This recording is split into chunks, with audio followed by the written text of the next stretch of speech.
एक समय की बात है, अर्जुन श्री कृष्ण से कहते हैं, मैं इतना कुछ करता हूँ और इतना दान करता हूँ, फिर भी दानवीर कर्ण क्यों बोला जाता है?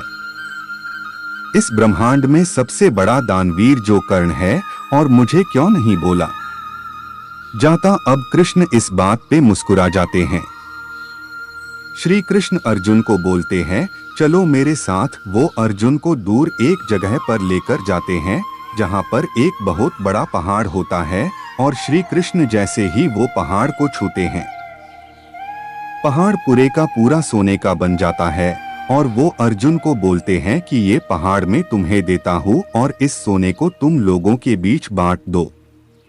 अब अर्जुन वहां खड़े हो जाते हैं और आसपास के गांवों में घोषणा कर देते है कि मैं अर्जुन सोना बांटने वाला हूँ और आप सबकी जरूरतें पूरी हो जाएंगी और आप आए और सोना लेकर जाएं। अब अर्जुन रोज सुबह से शाम तक सोना बांटने लग जाते हैं।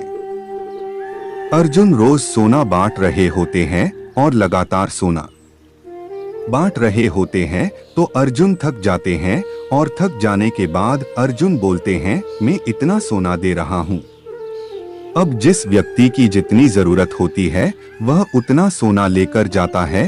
फिर भी एक व्यक्ति बोलता है, मेरे घर में शादी है। तब अर्जुन बोलते हैं, तुम ज्यादा सोना लेकर जाओ। कोई व्यक्ति बोलता है, मेरे घर में मेरी माँ बीमार है। तब अर्जुन उन्हें भी ज्यादा सोना दे देते हैं। अब अर्जुन लोगों को सोना देते ही जा रहे, पर लोगों की सोना लेने के लिए लाइन खत्म ही नहीं हो रही है और लोग दूर दूर से सोना लेने के लिए आने लग जाते हैं।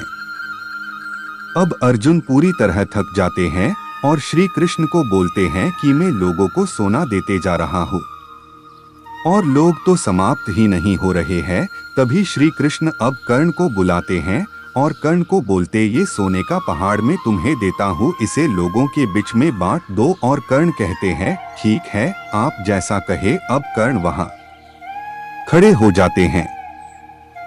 कर्ण घोषणा करते हैं, ये जो सोने का पहाड़ ये मैं आप सबको दान देता हूँ। अब ये बोल के कर्ण वहां से चले जाते हैं। अब कर्ण के जाने के बाद श्री कृष्ण बोलते हैं अर्जुन से, जब तुम सोना दे रहे थे और तुम कौन होते हो ये ठहराने वाले कि किसे कितना सोना देना है, और तुम जब सोना दे रहे थे तब तुम खुद की तारीफ सुनने के लिए दे रहे थे, जबकि ये सोना तुम्हारा था ही नहीं।